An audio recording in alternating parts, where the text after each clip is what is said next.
Gita is a conversation between Krishna and his dear friend Arjuna at the start of the war in the battlefield of Kurukshetra. It takes place as Arjuna prepares to fight the war against his own family members who follow the path of ill deeds to be the king of Hastinapur.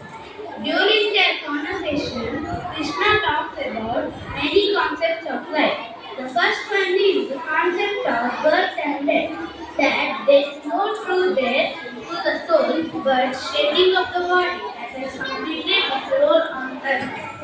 The second one is the concept of karma. Karmanye vadikaraste, ma phaleshu padatana, ma karma phaleshu urtu, mate santosha karmi.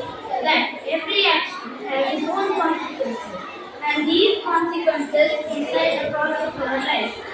The learning of Bhagavad Gita can be applied to each of our lives. Like Arjuna, many of us face